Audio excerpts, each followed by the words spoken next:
I found that nothing in life is worthwhile unless you take risks. Nothing. Nelson Mandela said, "There is no passion to be found playing small and settling for a life that's less than the one you're capable of living." Now, I'm sure in your experiences in school and applying to college and picking your major and deciding what you want to do with life, I'm sure people have told you to make sure you have something to fall back on.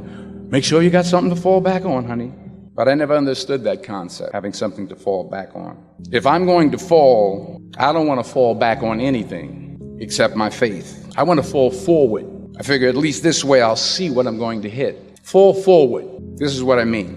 Reggie Jackson struck out 2,600 times in his career, the most in the history of baseball. But you don't hear about the strikeouts. People remember the home runs. Fall forward. Thomas Edison conducted 1,000 failed experiments. Did you know that? I didn't know that. Because the 1,001st was the light bulb. Fall forward. Every failed experiment is one step closer to success. You've got to take risks, and I'm sure you've probably heard that before, but I want to talk to you about why that's so important. First, you will fail at some point in your life. Accept it. You will lose. You will embarrass yourself. You will suck at something. There's no doubt about it. And I know that's probably not a traditional message for a graduation ceremony, but hey, I'm telling you, embrace it, because it's inevitable, and I should know. In the acting business, you fail all the time. Early on in my career, I auditioned for a part in a Broadway musical. Perfect role for me, I thought, except for the fact that I can't sing. So I'm in the wings, I'm about to go on stage, but the guy in front of me, he's singing like Pavarotti. He's just, and he's just going on and on and on. And I'm just shrinking. I'm getting smaller and smaller. So they say, "Oh, thank you very much, and you'll be hearing from us." So I come out with my little sheet music, and it was Just My Imagination by the Temptations. That's what I came up with. So I hand it to the accompanist, and she looks at it and looks at me and looks out at the director and was like, "Nice." So I start, I'm going to sing. I'm like, "It's just my imagination once again, and they're coming away with me." And I'm not saying anything, so I'm thinking I'm getting better. So I just start getting into it. It was just my imagination. Running. They say, "Oh, yeah, thank you. Thank you very much, Mr. Washington, thank you." So I assumed I didn't get the job. But the next part of the audition, he called me back. The next part of the audition is the acting part of the audition. Now I'm like, hey, okay, maybe I can't sing, but I know I can act.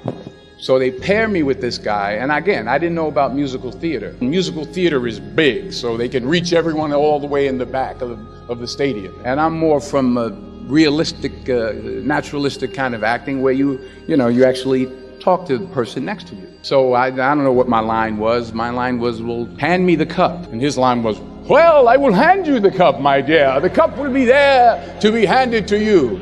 I said, "Oh, okay." "Well, should I give you the cup back?" "Oh, yes, you should give it back to me, because you know that is my cup and it should be given back to me." I didn't get the job. But here's the thing. I didn't quit.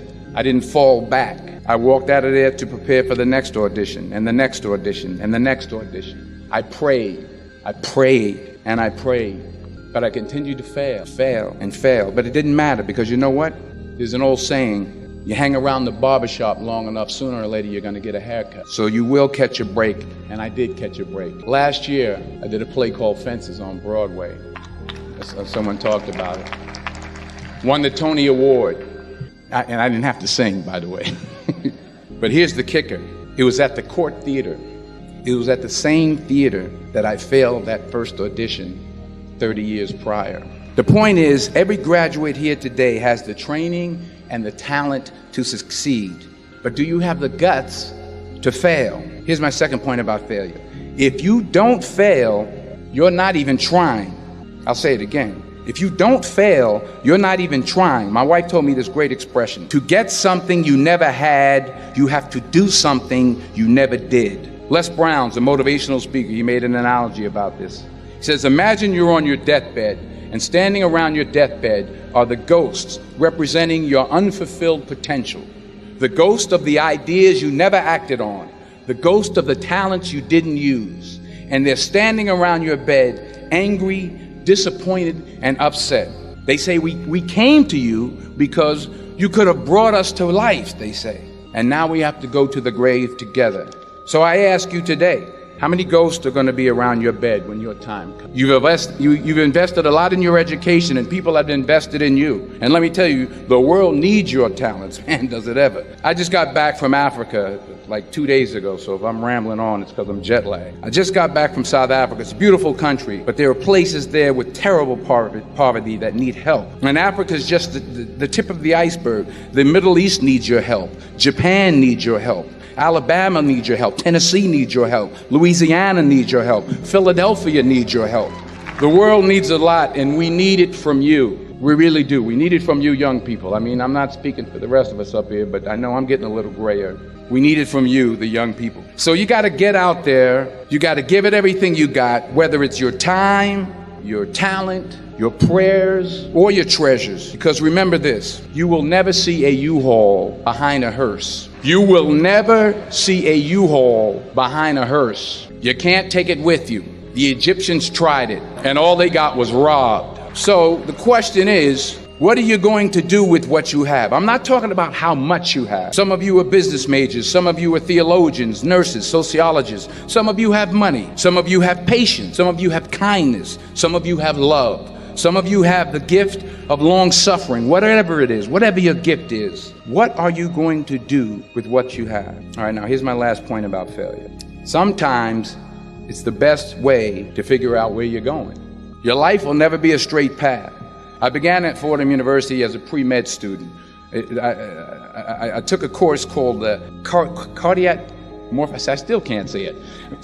Cardiac morphogenesis. I couldn't read it. I couldn't say it. I sure couldn't pass it. So then I decided to go into pre-law, then journalism. And with no academic focus, my grades took off in their own direction. Yeah, down. I was a 1.8 GPA one semester, and the university very politely suggested that it might be better to take some time off. I was 20 years old. I was at my lowest point. And then one day, and I remember the exact day, March 27th, 1975, I was helping my mother in her beauty shop. My mother owned a beauty shop up in Mount Vernon.